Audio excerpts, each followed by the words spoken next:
4 ni. Okay, untuk hari ni kita akan tengok bab 4.1 dululah. Okay, agama dan kepercayaan. Okay, ada tengok tak video saya hari tu? Yang saya bagi kelas, saya buat kelas dengan kelas lain. Tapi saya share je kelas awak. Pasal ni juga, sama je, benda sama. Ada tengok tak? Kalau dah awak ada tengok, saya cepat sikit lah. Kalau awak tak tengok, saya kena ajar satu-satu lah. Kena explain satu-satu lah.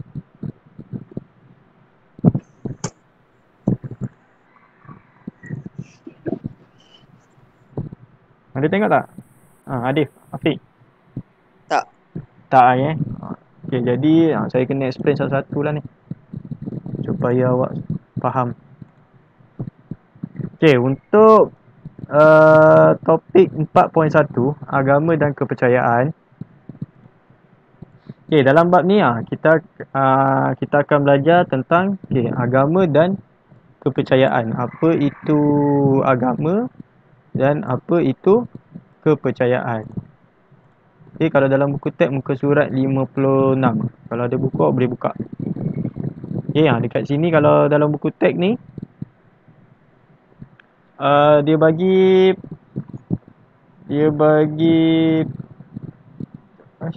hilang. Sekejap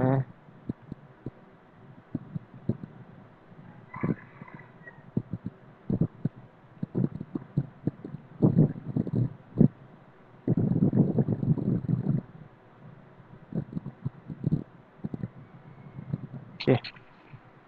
Okay, dalam buku teks tu kalau awak tengok dia bagi banyak sangat tu. Kalau kita nak baca, kalau saya pun saya malas nak baca panjang-panjang ayat dia. Jadi saya ringkaskan.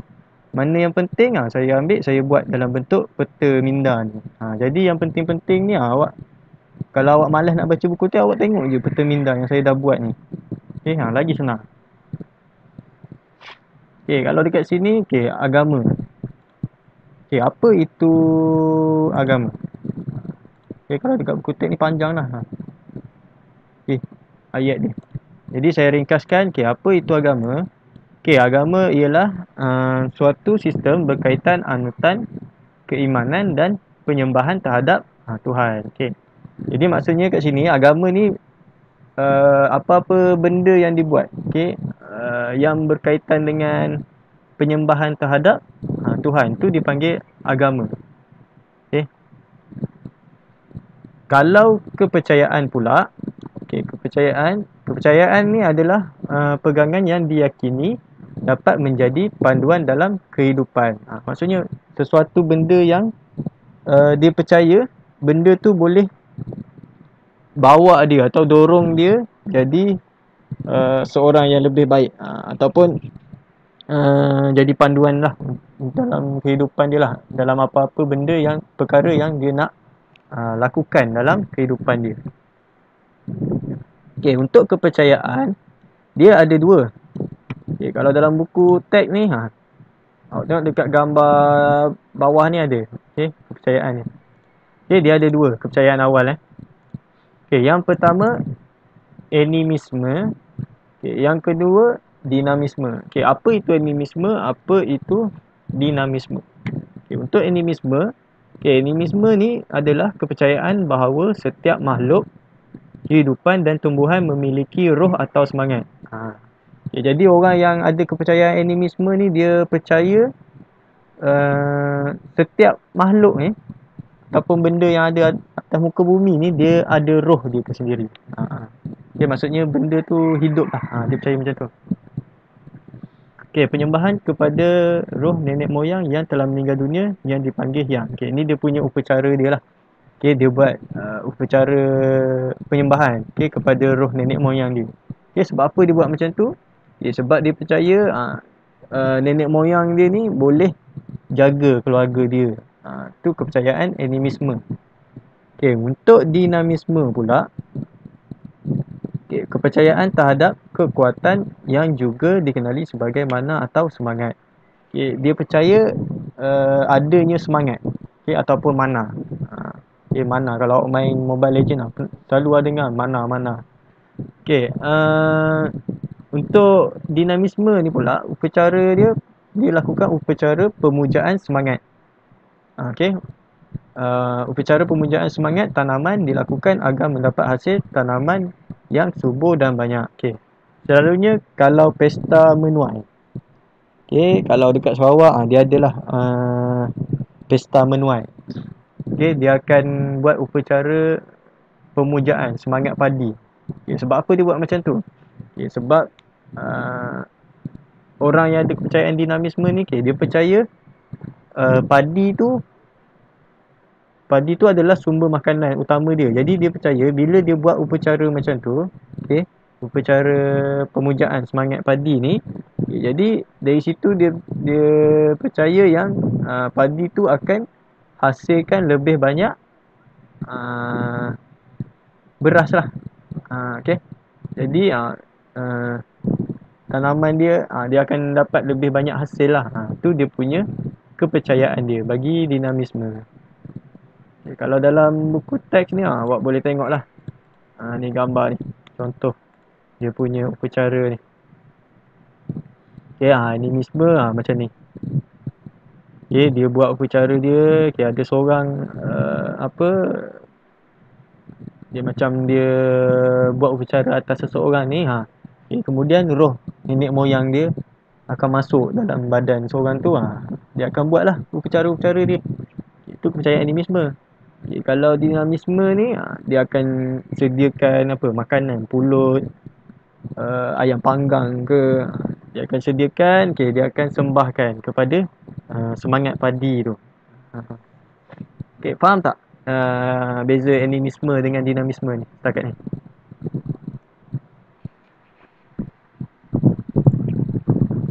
Boleh faham tak?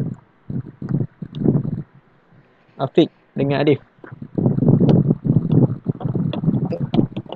Ya? Yeah?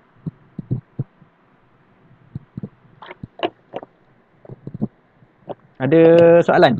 Kalau tak ada soalan, saya teruskan. Tak ada ke? Tapi dia tak jelas. Yang mana yang tak jelas tu? Suara cikgu. Oh, suara saya tak jelas. Kenapa putus-putus Itu putus. Saya tak elok kot.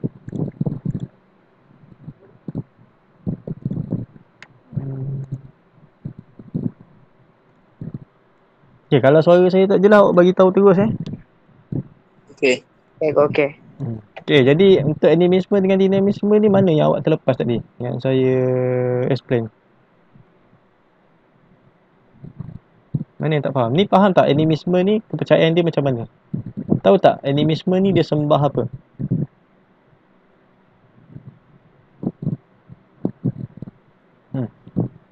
Animisme ni dia sembah apa? Dinamisme ni dia sembah apa? Faham tak? Kalau tak faham, saya ulang balik. Ulang balik cikgu. Tadi suara cikgu dia putus-putus tu. Okey. Okay, untuk animisme ni, awak ingat dia sembah roh nenek moyang dia je. Awak ingat tu je. Kalau awak malah nak hafal panjang lah. Okay, awak ingat animisme ni dia sembah nenek moyang, roh nenek moyang dia. Okay, ahli keluarga dia yang dah meninggal. Okay, faham untuk animisme?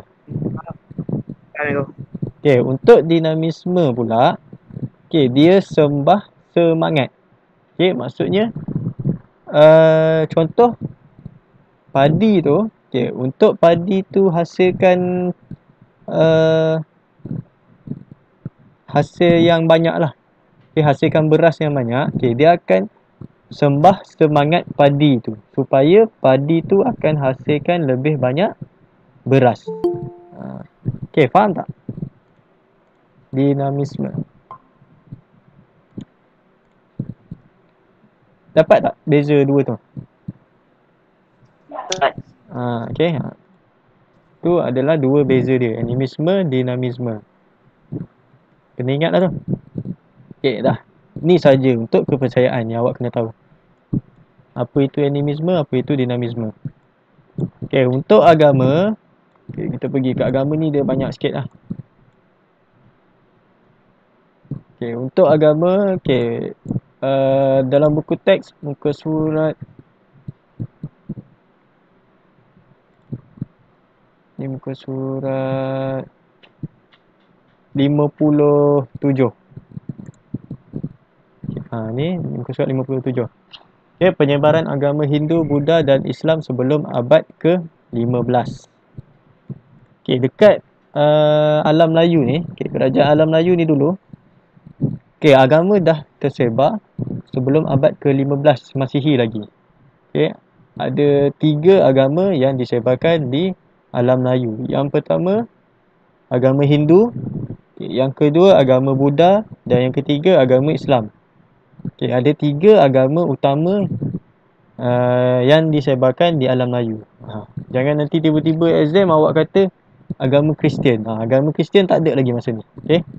Ada 3 saja ni. Hindu, Buddha, Islam. Okay, yang paling awal sekali adalah agama Hindu lah. Okay, agama Hindu ni agama yang paling awal sekali muncul. Okay, untuk agama Hindu dan Buddha, okay, agama ni dulu dia tersebar sebelum Masihi lagi. Okay, sebelum tahun Masihi lagi. Okay, dia disebarkan dalam kerajaan, okay, semua kerajaan Alam Melayu. Okay, ketujuh-tujuh kerajaan Melayu. Okay, Funan, Champa, Srivijaya, Angkor, Majapahit, Kedah Tua dan Gangga Negara. Maksudnya kesemua 7 kerajaan Alam Melayu ni dulu, okay, dapatlah agama Hindu ni. Ada dekat sana. Okay, dianuti di sana. Okay, kemudian pada abad ke-7 muncullah agama Islam. Okay, dekat mana agama Islam ni tersebar? Okay, di 4 kerajaan Alam Melayu. Okay, Champa, Majapahit, Kedah dan Pasai. Okay, Pasai ni kerajaan kecil lah. Okay, kalau antara 7-7, kalau daripada 7 ni 3 lah. Champa, Majapahit dan Kedah. Okay. Okay, dapat setakat ni. 3 agama utama di Alam Melayu.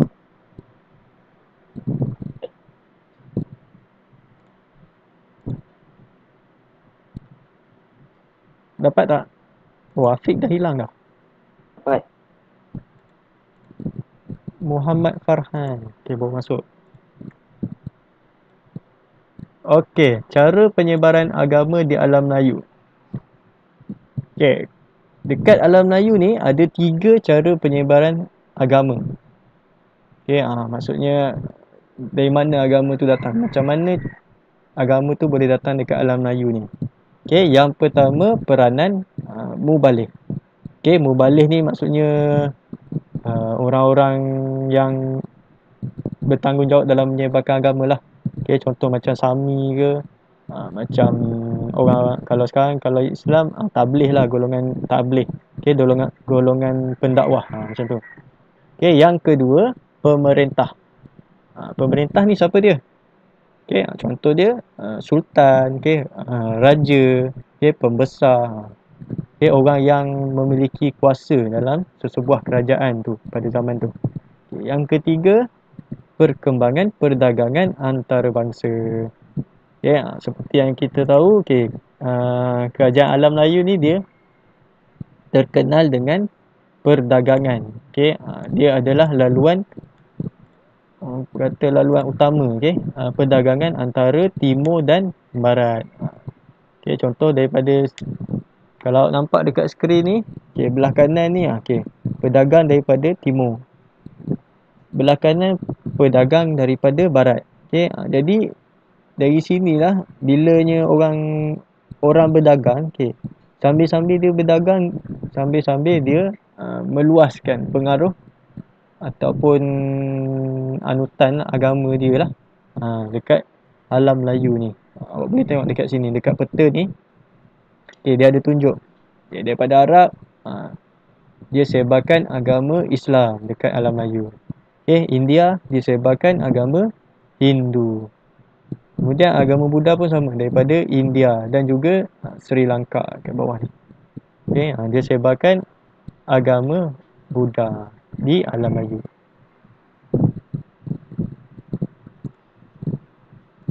Okay. Okay, ni cara penyebaran agama. Okay, awak kena ingat 3 cara penyebaran agama ni. Okay, perkembangan agama. Okay, perkembangan agama. Macam mana kita tengok perkembangan agama bagi setiap kerajaan di alam Melayu ni. Kita akan tengok satu-satu ni lah. Okay, ada 7 semua ni. Okay, kita tengok kerajaan Funan dulu.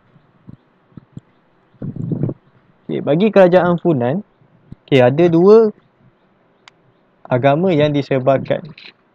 Okay, yang pertama adalah agama Hindu dan yang kedua adalah agama Buddha.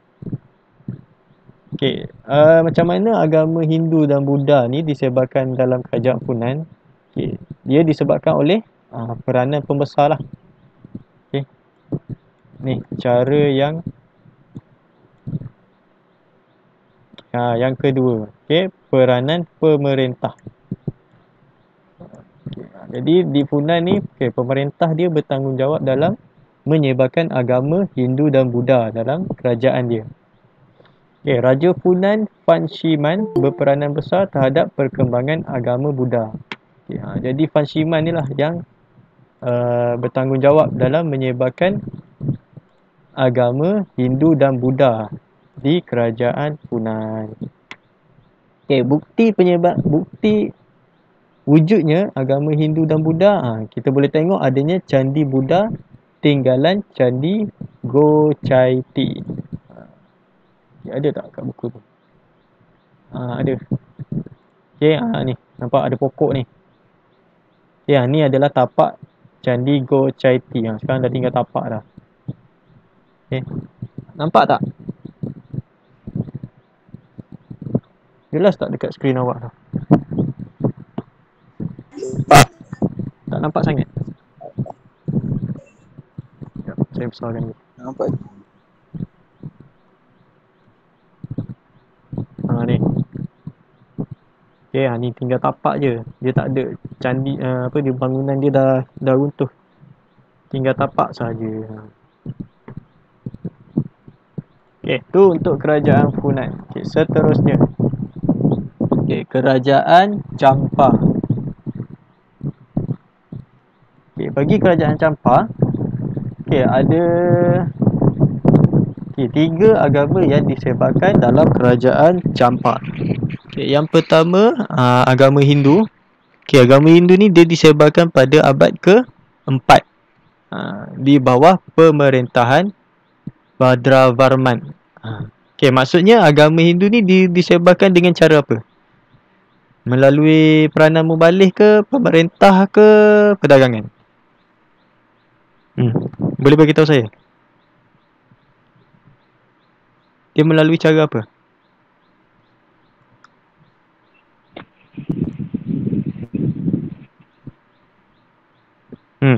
Adif, macam nak jawab je.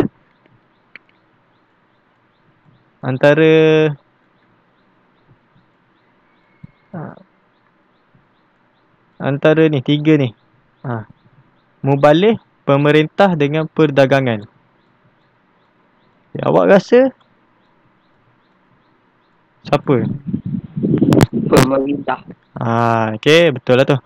Okay, melalui pemerintah. Sebab agama Hindu ni, okay, dia kata kat sini di bawah pemerintahan Badravarman. Okay, Badravarman ni pemerintah kerajaan Champa pada masa tu. Jadi dialah yang bertanggungjawab dalam menyebarkan agama Hindu. Okay, jadi dia dirikan candi Hindu di lembah sungai Mison. Ni.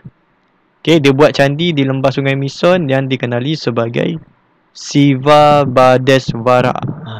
Okay, itu satu. Satu lagi dia buat di Ponaga. Ada 2 tempat dia bina candi Hindu. Jadi ni bukti penyebaran agama Hindu lah dekat kerajaan Champa. Okay, kemudian dekat kerajaan Champa ni ada juga wujud agama Buddha. Okay, adanya agama Buddha yang dianuti. Okay, bukti dia ada Candi Dongduang. Candi Dongduang. Okay, dekat Ponaga dan Dongduang. Ni Candi Ponaga ni kalau awak tengok dalam gambar ni. Okay, ni Candi Ponaga. Candi Dongduang tak ada. Dia tak tunjuk. Okay, kemudian lepas agama Hindu, okay, agama Buddha, okay, datang agama Islam dalam kerajaan Champa. Okay, agama Islam ni dia tersebar luas semasa pemerintahan Sultan Zainal Abidin. Okay, jadi agama Islam ni pun sama juga. Dia disebarkan melalui pemerintah. Pemerintah Sultan Zainal Abidin. Okay, bukti wujudnya agama Islam dalam kerajaan Champa ni, okay, dengan penemuan batu bersurat. Jadi dia penemuan batu bersurat, maksudnya wujudlah agama ni, agama Islam ni dekat kerajaan ni bertarikh 1035 Masihi. Okay, dan batu nisan bertarikh 1039 Masihi di Panduranga. Okay, dah selesai kerajaan Champa. Okay, yang ketiga, kerajaan Angkor.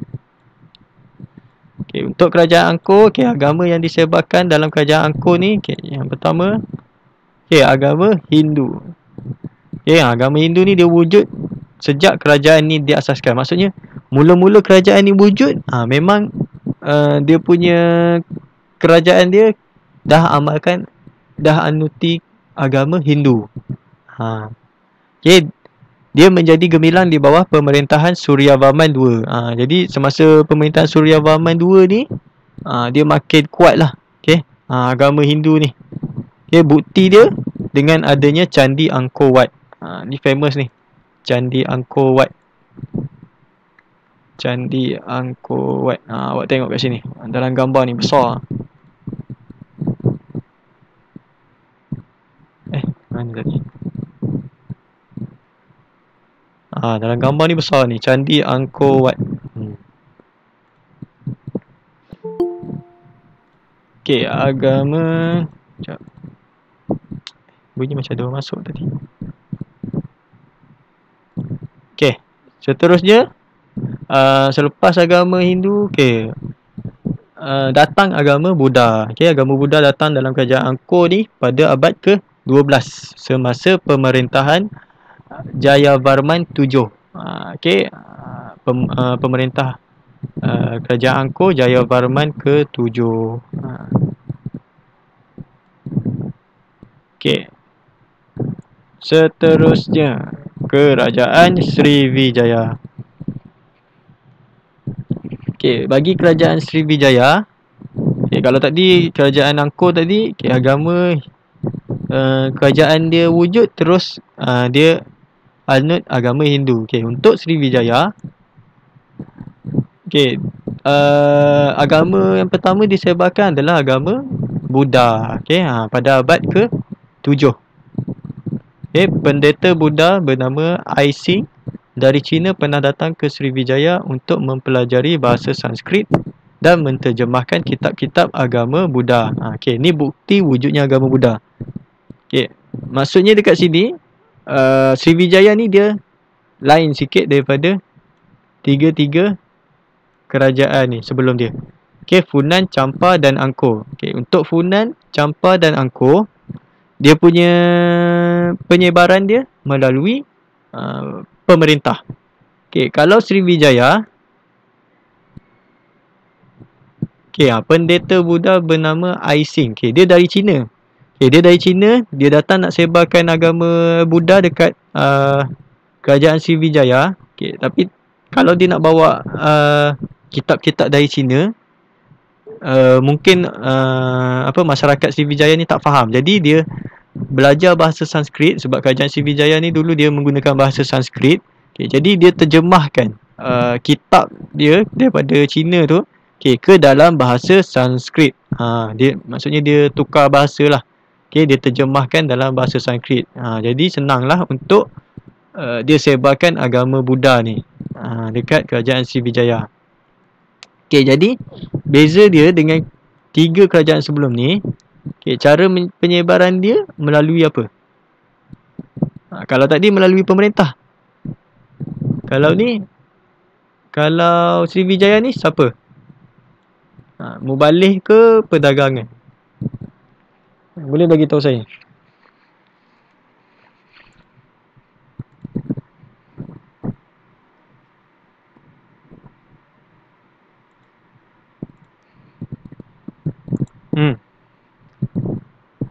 Boleh bagi tahu saya siapa? Sofi ke siapa ni? Farhan ke? Tak bercakap lagi.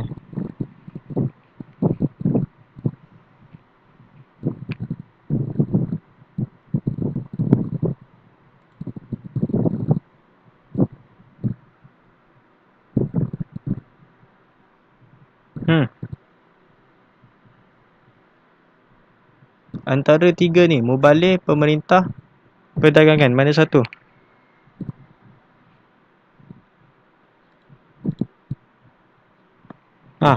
Sofi, Haikal, Farhan. Senyap je. Adif. Nak bagi tahu siapa? Perdagangan. Perdagangan. Okay, kita tengok betul tak perdagangan. Okay. Mana tadi?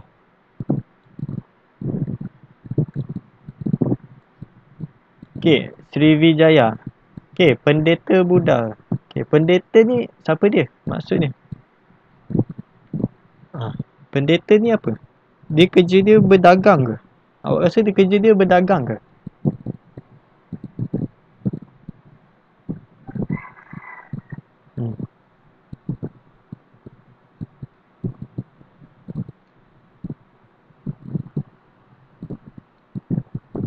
Adif.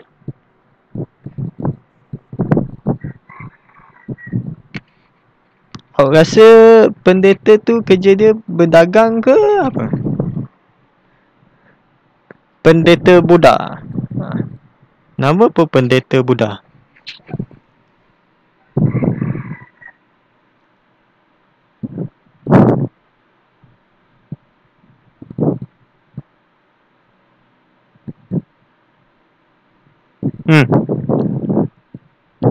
Oh, Adif. Dengar tak?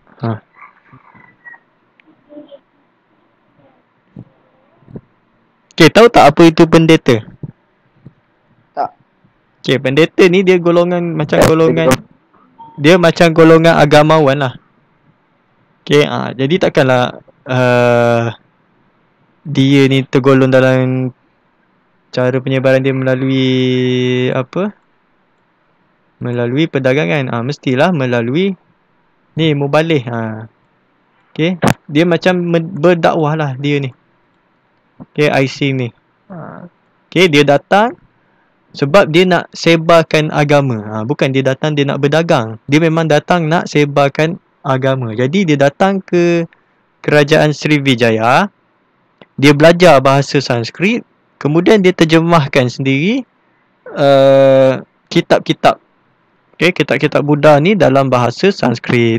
Jadi ni adalah peranan Mubalih.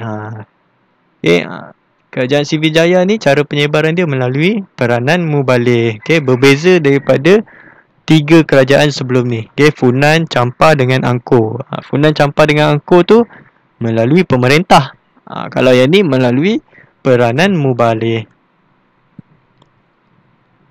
Okay, bukti penyebaran agama Buddha di kerajaan Sriwijaya ni adalah dengan wujudnya Candi Muara Jambi, Candi Bahal dan Candi Muara Takus. Okay, ni dekat sini dia ada bagi gambar contoh Candi Muara Jambi. Ni. Okay, itu bagi kerajaan Sriwijaya. Okay, seterusnya kerajaan Majapahit. Okay, kerajaan Majapahit ni okay, ada dua agama. Okay, yang mula-mula wujud dekat kerajaan Majapahit ni. Okay, yang pertama agama Hindu, yang kedua agama Buddha. Okay, agama Hindu dan Buddha ni untuk kerajaan Majapahit dia berkembang serentak. Maksudnya dia sama-sama berkembang lah. Kalau orang sekarang panggil sama-sama naik. Okay, Jadi bila agama ni berkembang serentak, Hayam Wuruk ni, ni orang lah, dia telah menyatukan aliran dalam agama Hindu dan Buddha. Maksudnya dia satukan. Aliran dalam agama Hindu, dia ambil daripada agama Hindu, dia ambil daripada agama Buddha. Dia satukan kedua-dua aliran ni. Dia jadikan satu aliran yang dipanggil Tripaksa pada abad ke-14. Kena ingat ni. Dia satukan aliran agama Hindu dan Buddha dalam kerajaan Majapahit menjadi satu, iaitu Tripaksa. Awak ingat perkataan 3 paksa. Paksa, awak ingatlah ni. Aliran kalau dia tanya, apakah aliran yang menyatukan, apakah jenis nama yang dipanggil untuk menyatukan aliran agama Hindu dan Buddha. Awak jawablah ni, Tripaksa. Bukti penyebaran dia.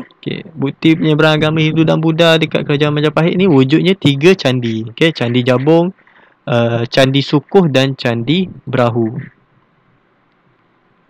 Seterusnya pada abad ke-14 tu juga wujud datangnya agama Islam dalam kerajaan Majapahit ni. Bukti wujudnya kerajaan Islam dalam agama Islam dalam kerajaan Majapahit ni dengan bukti pegawai kerajaan Ming beragama Islam. Wuping ni. Wuping ni adalah seorang pegawai kerajaan Majapahit. Dia beragama Islam. Dia dilantik sebagai wakil tetap di Majapahit. Maksudnya dekat situ, maksudnya itulah bukti adanya kerajaan Islam dekat Majapahit pada masa tu. Kemudian satu lagi bukti dia, ada juga pegawai dia yang bernama Gan Eng Chow. Gan Eng Chow ni dia juga beragama Islam. Dia juga pernah dilantik sebagai ketua kaum Cina di Tumban, kota pelabuhan bagi kerajaan Majapahit. Selepas kerajaan Majapahit ni runtuh, selepas kerajaan Majapahit ni dah jatuh lah, kerajaan Demak pula muncul dekat situ. Apabila kerajaan Demak muncul, dia jadikan kerajaan Majapahit ni sebagai, dia tak panggil kerajaan Majapahit dah, dia panggil Demak ni. Dia menjadi pusat pengajian agama Islam terbesar di Jawa pada abad ke-14. Tu kerajaan Majapahit. Dia banyak sikit lah. Faham setakat ni?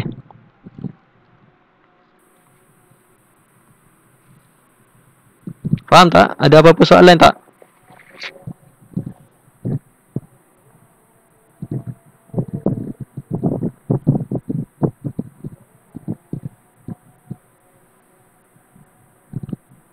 Ada soalan tak? Tak. Tak ikut. Tak ada Tak. Ada 2 lagi. Seterusnya kerajaan Kedah. Kerajaan Kedah Tua. Bagi kerajaan Kedah Tua, ada 3 agama juga. Yang pertama agama Buddha. Agama Buddha ni dia wujud pada abad ke-5. Kemudian lepas agama Buddha, agama Hindu datang. Tapi agama Hindu dia tak bagi tahu wujud pada abad ke-berapa.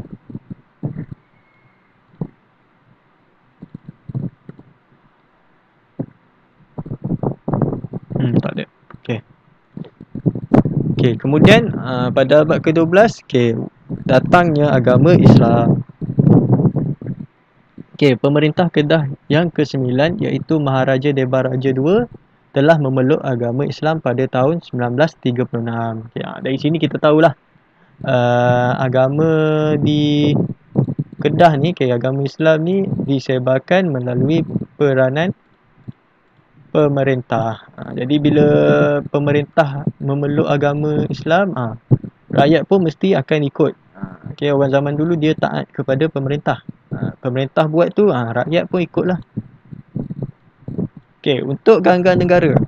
Ganggar Negara, agama Buddha. Bukti penyebaran agama Buddha di kerajaan Ganggar Negara ni dengan penemuan arca Buddha di Lembah Kinta, di Perak. Arca Buddha maksudnya penemuan artifak lah ataupun patung-patung Buddha ni di lembah Kinta. Okay, turut ditemui ialah patung Buddha. Patung Buddha bernama Avalokitesvara di Bido, Perak. Okay, caca Buddha ini bertarikh abad ke-6 hingga ke-9 Masihi. Okay, ni bukti penyebaran agama Buddha di Gangga Negara. Okey, selesai. Selesai semua untuk bab 4.1. Okey.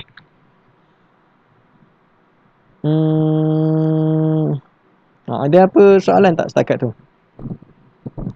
Tak ada. Tak ada Ego. Okey, kita ni balik Kita buat reflect balik Okey, untuk bab keempat ni, dia ada dua benda yang awak belajar, agama dan kepercayaan dan keunikan warisan masyarakat kerajaan alam Melayu. Okey, untuk yang bab 4.2 ni kita tak belajar hari ni. Okey, kita tengok agama dan kepercayaan. Okey, dekat agama dan kepercayaan, awak belajar tentang agama, awak belajar tentang kepercayaan. Okey, kepercayaan ada dua, animisme dengan dinamisme. Ingat lagi tak? Animisme ni dia sembah apa, dinamisme ni dia sembah apa? Tadi saya bagi tahu. Animisme ni dia sembah siapa, adik? Roh nenek moyang. Dia sembah roh nenek moyang dia. Okey, dinamisme ni dia sembah siapa?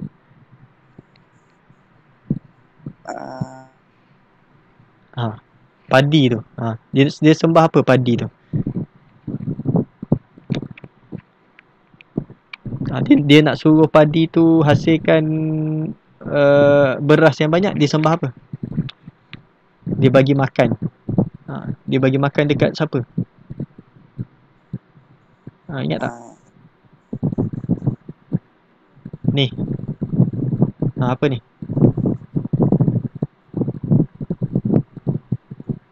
Tu. Semangat. Okey, dia sembah semangat padi tu. Okey, maksudnya macam dia bagi semangat lah untuk padi tu hasilkan lebih banyak banyak beras lagi. Okey, itu beza animisme dengan dinamisme. Okey, kemudian kita belajar agama utama di alam Melayu. Okey, ada 3 agama Hindu, Buddha, Islam. Okey, agama Kristian tak ada lagi masa ni.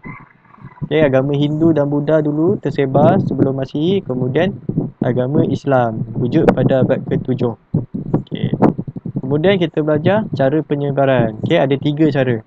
Okey, mubalih, pemerintah, perdagangan. Okey, ada 3 cara penyebaran agama di alam Melayu ni. Okey, kemudian kita belajar bagi kerajaan Funan, ada 2 agama, agama Hindu, Buddha. Okay, kemudian campur agama Hindu dan ada 3, Hindu, Buddha dan Islam.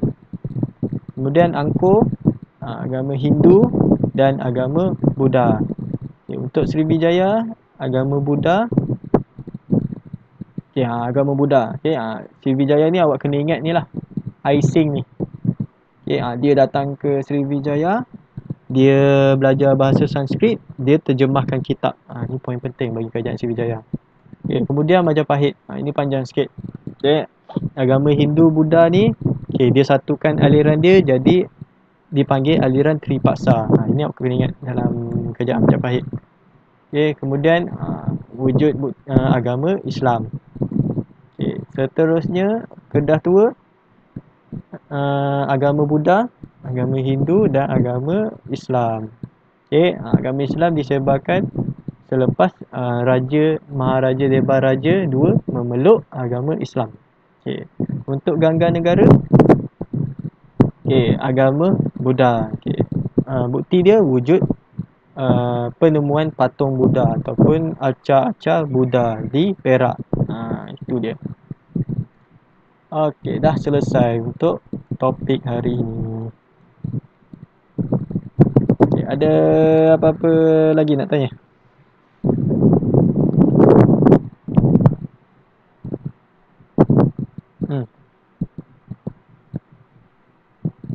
Ni nanti tak yo. Nanti saya upload video dalam grup kelas awak nanti. Awak boleh salin lah ni, buat nota ni. Saya dah ringkaskan ni. Jadikan salin je dalam buku nota awak. Okey. Okey, kalau